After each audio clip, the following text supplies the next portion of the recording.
Back on Get Up, and for the next 2 weeks, this is a name you're going to be hearing a lot. Jordan Love, projected to be the third quarterback off the board by Todd McShay in his latest mock draft. He's from Utah State. He's a fascinating prospect, tons of upside.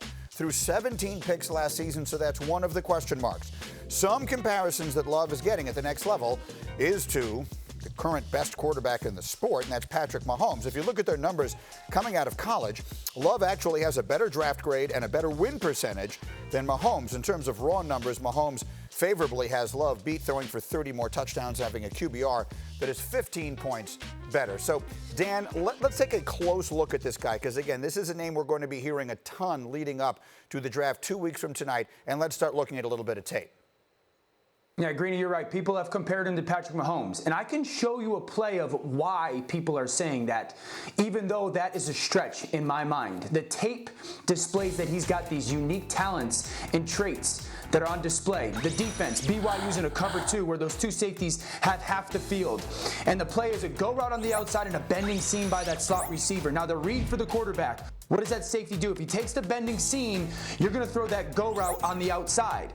But if he stays high, you really want to work that bending seam to attack the weakness of the defense, which is the middle of the field. And remember, zone defense, so you have to use your eyes. Jordan Love catches this snap and stares left to try to move defenders to vacate and open up that middle of the field. But what happens is when you stare one way and bring your eyes back another way, you bring people there. And what he realizes is, okay, I got an underneath defender, that linebacker drifted, and now that safety hung inside. Now I got to throw the outside towards that turkey hole, but I've got a couple issues. That defensive line, they're near me. They're not allowing my feet to get set perfectly, and my body is aligned to throw that bending seam. So do you have that flick of the wrist, that Patrick Mahomes type of talent, where you can rip that ball 40 yards down the sidelines with just that flick of the wrist?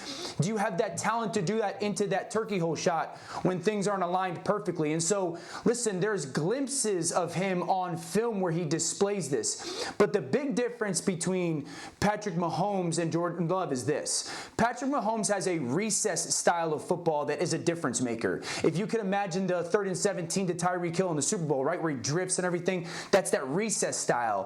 Where Jordan Love has a reckless style of football right now, where it's carelessness with the football and bad eyes and things are all over the place. So they're not in the same galaxy player-wise, but if he could go sit and get great coaching and a good offensive line and really skilled people around him like Mahomes did, then we can maybe have a conversation of success differences. But right now, they're not the same type of player.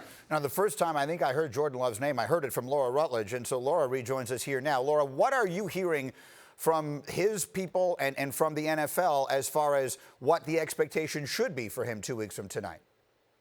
Well, look, Jordan Love, Greeny, may be one of the most polarizing players in this draft. And I think a lot of that is around the fact that what Dan just showed, you see these glimpses of greatness and maybe a comparison that could be made to Patrick Mahomes. But then there's a lot that's still left to question. So I've talked to some people who say, oh, yeah, we think this guy's a first rounder. Absolutely. And you only need one team to draft you, right? But then there are some other teams that say maybe he's a 5th rounder. I even talked to one scout who said, I'm not even sure if this guy should be drafted. Now, look, I think that's a stretch to the negative side because this guy does have some talent. But here's the question mark that most people have about Jordan Love. It's the positioning of the football, the accuracy. And in fact, Himbo gave me this note that I think is fascinating. Last season alone, 27% of Jordan Love's pass attempts registered as uncatchable. That's by far the highest of any projected first-round quarterback. So that's just where you're going to have to see those question marks. And one other thing, Greeny, Dan mentioned this. I think it's a really good point about Patrick Mahomes.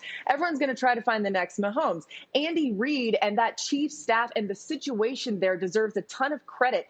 If he doesn't have that, Patrick Mahomes doesn't become what he ends up being. He also had time to sit, which at the end of the day, for any of these quarterbacks, is going to be so crucial in all of this. That's the first time I'd heard that inaccuracy stat. That's really interesting. Dan, is that, from a scouting perspective, is that the kind of thing that can be coached up? Is that the kind of thing that causes enormous concern? You can improve your accuracy, but it's going to be minimal. It's small increments. Now, I always kind of context the statistic of missed throws with, all right, do we know what the play was? Do we know what his read is? Do we know if the receiver ran the correct route? All those things get factored into play. You're not going to take a guy that is just super inaccurate and make him an accurate player. You have 20 years of being inaccurate that is going to be part. You're not going to erase that in a year or two. So a lot of context is important in that. But if a guy can get coached up and break his bad habits, which is something that Jordan Love needs, break his bad habits, then he can absolutely improve in small increments in that. Oh, this is a guy, Justin Herbert, a couple of years ago we thought would eventually be the first pick in a draft. Now we're hearing that this player may go ahead of him. McShay has him projected there. Thank you for watching ESPN on YouTube. For live streaming sports and premium content, subscribe to ESPN+.